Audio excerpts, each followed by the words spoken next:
Bill Bishop, welcome. How are you today? I am doing well, thank you. Very nice to have you on our program, Fireside Chat. Well, look, for the benefit of the audience, I'd love if you wouldn't mind giving a bit of an introduction on yourself and your background. As I like to say, undergraduate and graduate degrees in finance. Boy, I wouldn't do that again. But that's another story. Probably got more involved in the social sciences as opposed to finance undergraduate. Spent some 18 years at a company called Teradata, running a business Well, consulting practice, so more on the strategy consulting end, if you will, and then joined Palo Alto Networks to help revive a value engineering practice. And then spent some and that was a couple of years, some 4.5 years at Snowflake to help build a value engineering practice. And then joined Fortinet about a year and a half ago to start a value engineering practice from a cold start. So I that's see a trend there. it's interesting. What really attracted me to Fortinet was to build a value engineering practice, Yeah, a company that wants to evolve from tech sales, if you will, to more business outcome focused. That's what really attracted me. so you worked at Terraform, then you no, you worked It's- at Teradata, then you terraformed three different value practices. I haven't thought about it that way. Yes, I did. So you were at Teradata for 18 years. Was it always in the value practice? And no, it wasn't. It never was. It was in pure strategy consulting work. Okay, right. It's really about companies trying to get a better handle on their data. The well-kept secret is that data management is a mess out there. Almost every company I've been in, Yeah. typically the large ones, it's just an absolute chaos. So I've always been on that side, but because I have the finance background, I used to always bend back towards, okay, let's make sure we understand what the business outcomes are going to be, and quantify that. So I used to do that kind of as a side hustle, uh, only because I enjoyed it. Fun. I don't do crossword puzzles, but I do economic models. Fantastic. And so after Teradata, you've basically been in three different roles where much of that time was spent building or reviving, as it was in Palo Alto, a value engineering practice or value consulting.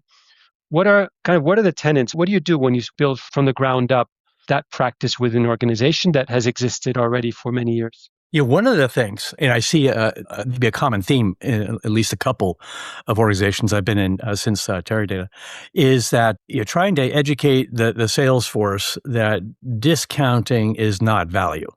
Yeah. Hard stop. And trying to bend the conversation away.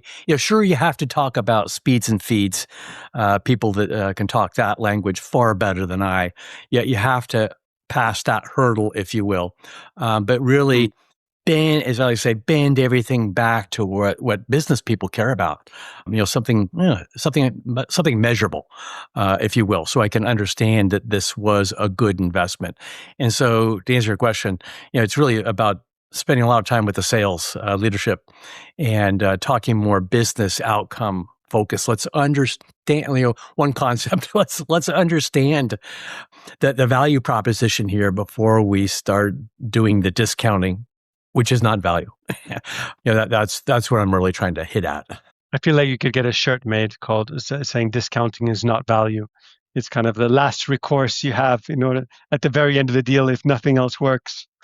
Right. Right, right. It's funny. I And even it, wrote, point of view, because I feel okay. I have to get this out there. Just a little 2-pager that was that's circulated internally to sales folks to say, that really hits home that, let's dial back the discounting. Let's not do that too early.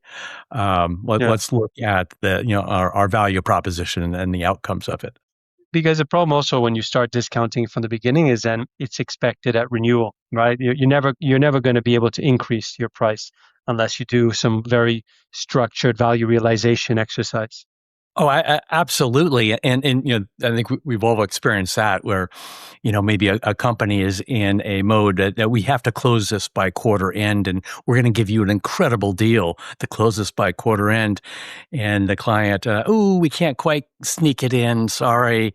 And then, 2 weeks later, oh, we have budget because we're in a new fiscal year, but we want that same price. Oh, no, that was a one-time price. No, no, no. I want that same price. Oh, okay. Um, yeah, it never hurts. I mean, it never helps. Doing that discounting, as you said, you kind of lock yourself into, hey, we had a nice discount before. What are we not good customer anymore? We can't get that again. And so in your most recent role at Fortinet, you said that you're building a value practice from the ground up, right? It didn't exist before. Yeah, a gentleman who I worked with at Palo Alto Networks came over and brought me over right away. And so there's just a handful of us, I'll say, that are bending the conversation more to a value outcome focus, something that, as I say, that the C-suite and the board is more interested in hearing as opposed to speeds and feeds. And what do you think drives the initiative to set up that practice in an organization? Is it to reduce discounting? Is it because that organization's product set has now expanded and maybe a little bit more complex and require a little bit more of the consultative sale? It's not always just about we want to reduce discounting, because there's a lot of discussion about there needs to be maybe incentives at the right level to protect margins so we don't do this discounting. But then, sometimes you're bumping up against executive mandates that we will never lose on price because we have to grab market share, if you will. And I totally get that. It's kind of a two-prong. There's a lot of discussion at the senior levels about really needs to be some incentives in there to prevent discounting, at least at the higher levels. At least maybe having some checkpoints as far as, thou shall not give these types of discounts unless we understand the full value proposition. And as we know, at the 11th hour, some things can come out of what I'll say left field, baseball analogy, out of left field, as far as, oh, we still have equipment on the books from our previous purchases. Oh no, we can't write those off. Can you help us with that? Yeah. So we have to be able to save something for that. And so again, if you're looking at the value proposition up front, and then, so many conversations, well, okay, do we really want to discount? This is making the numbers up, a 48% ROI. And now we're discounting it. And now it's going to a 65% ROI. Is that really necessary? I mean, 48 is pretty good. Is that really necessary? We're having the right conversations here, if you will. And I can imagine across this is a different question altogether, but across your different roles, you must have had some pretty crazy stories of kind of last minute deals or total turnarounds. Off the top of your head, what's the craziest value story that you've gone through of your experience in your career? One, so I already touched on it, is that wild discounting. Hey, one-time discount because we're at year end, and you only get that one time if you buy it in the next 3 days, and then no, it doesn't happen. But a week later, hey, we want that same price. Otherwise, we're not going to. Okay, we'll give it to you. So that was one. The other one is working with another client. Very large, I'll say, pharmaceutical company. It was the direct cost savings that was huge. Just that alone penciled out. But I'm pretty dogmatic about, okay, it's not just about direct cost. Let's talk about indirect cost too, because there's an ease of management, taking out operational complexity. That's quantifiable. There is that component. And then there is the idea of protecting revenue, enabling new revenue, and mitigating risk. So always want to tell a complete story. And this gentleman was, well, no, I'm not interested in that. Those other pieces, I'm just the direct cost. This pencils out beautifully on direct cost. Okay, we got that. that's covered. But as I'll say, I still force-fed him the story, and it's important to do it in story form because that's how humans have communicated for tens of thousands of years.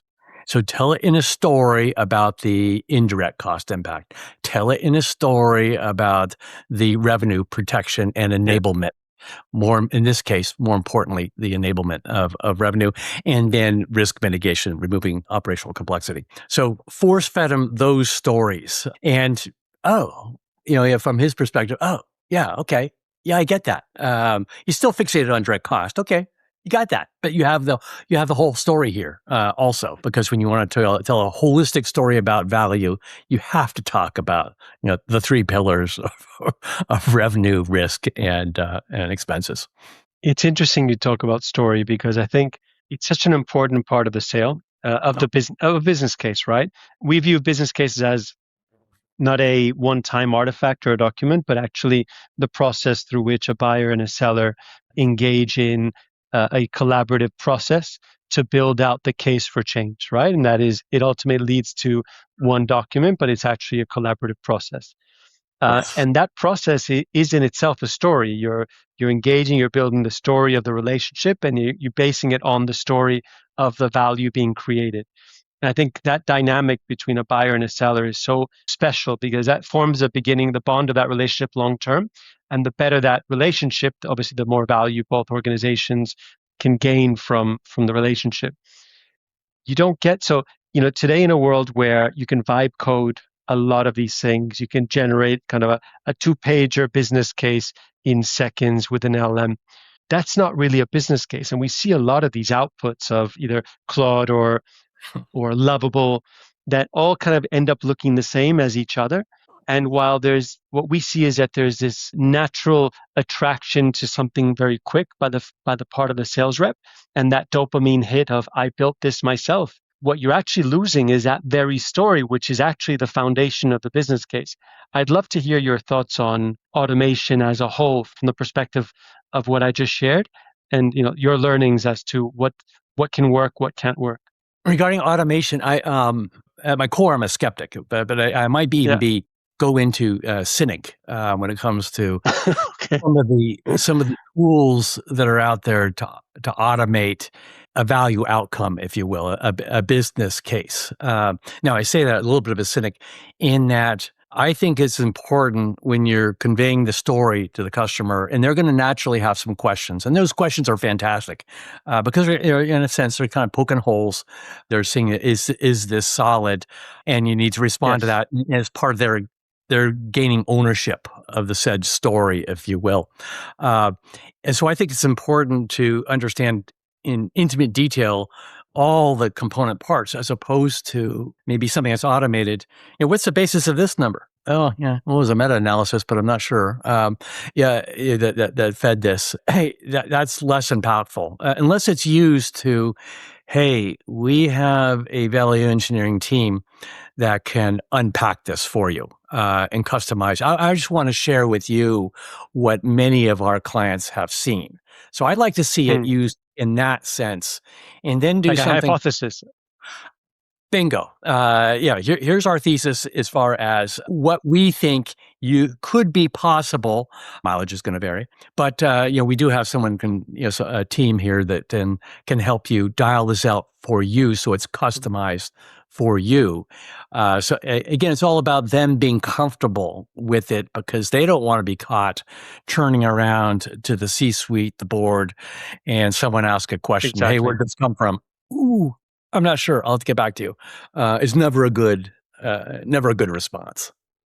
No, and we always say the scariest time is the room you're never in as a sales rep or as an A, right? Because that room you're never in is where the decision gets made.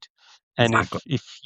if an account exec hasn't done the job of enabling their champion in that room that they're unable to be in, then they failed because that's why over 60% of deals die due to indecision. It's because that champion hasn't been able to drive a compelling argument to convince the board to change.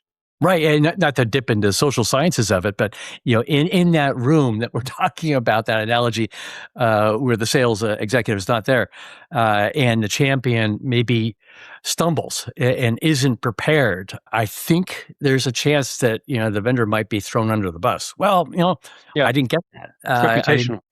I didn't get that information, and then they think, oh, they didn't arm me correctly for this. It's, one could argue, it probably is the vendor's fault because they know about the sales Yeah, process, if you will. And so it's, the poor tech guy, generally a tech guy, is not equipped, necessarily to always, that's not always the case, but many or at least some, are not able to, have the ability to navigate the sales within internally, and that's what a vendor should be doing. And it is ultimately it's the vendor's job to enable their buyer, right? Because oftentimes the buyer may have never even bought that category, so they're learning as they go, and they may be very grateful for the support and helping them learn how to better buy this category. And that's probably where the benefit of a consultant really comes in, because you're seen as less of a salesperson, more of a on their side of the table, right? Oh, yeah, no, that's yeah, Martin, that's perfect. Because I do to be most effective. I'm trying to position myself as a trusted advisor. Hey, I'm just a Yeah. business guy. I just care about the business outcomes, and this investment pencils out as a good return on investment. That's what I care Yes. about. Uh, and sometimes, whether clients believe me or not, say, yeah, you should be doing this regardless of whether you select our solution or somebody else's solution. You should be Yes. doing this. This disciplined economic analysis to make sure, so you can turn around to the board, the C-suite, and say, yes, this is the right economic decision. Yeah. And if you act as that neutral party, then they'll trust you even further, of course, right? Because obviously you've got a partial view, but if you're still kind of presenting yourself to a degree as objective, just helping them understand better how to buy. Yep, and I even work with internal salespeople, and when I convey this, hey, it's in your best interest to let me play that independent, trusted advisor role. Oh, by the way, what are some questions? I always ask this. I don't always get an answer. I'll ask the sales executive, what are some questions that you'd like me to ask that you'd rather not? Yes, I'll ask that's anything. great. Because I'm a business guy. I have the air cover of, hey, I'm not a technologist. And so I tell them that, ask a question maybe you've asked before and you'd like to see if the answer changes, or something that you think you should have picked up That's along clever. the way and you haven't. I'll ask it. I have no problem asking it. That's very clever. It's a great idea. Speaking of account execs, Mhm. across the various companies where you've worked and you've partnered with those teams, who is the best account exec you've ever worked with? Oh, this is good. He's retired. But it was someone I don't know if he knows it, but I learned a lot from him. A gentleman, Tom Hollahan. It was with Teradata. He was so business focused, Hmm, so business focused, and really would rely on tech people. But he knew enough on the tech, to get himself in trouble, I suppose. But just would constantly hammer on the our champion as far as what's in their best interest to make them successful and the organization successful. He would always compartmentalize that, but he was unique in that he would do it in different ways to build that confidence. So amazing. he's got to be the first one that would pop in my head. As well as anybody, we've all probably read the Challenger sale. Anybody who's really collaborative brings in Yeah, a broader team because they don't have a separate agenda. They don't have the need to be the smartest person in the room. They can let the experts handle their different flight patterns, if you will. yeah, brilliant. And on the other side, who's the best value consultant or value engineer you've worked with? Probably a gentleman I worked with at Palo Alto Networks, Joe Alexander, very quantitatively oriented. And so I'm sure I have the graduate finance degrees, and I can do my modeling. But there's another Hmm, level of modeling that I don't skill set in Excel that I don't have. I more rely on stories, then back it up with evidence of a business case. But he was absolutely brilliant in building a model that salespeople could use too, that's great. and that level of expertise. Now he's running a practice at another company, but yeah, I'd have to Hmm, say, Joe Alexander. good for him. I'm sure he'll love to hear that. Bill, thank you so much for your time today. I've really enjoyed the discussion. Likewise, no, I enjoyed the discussion. Thank you.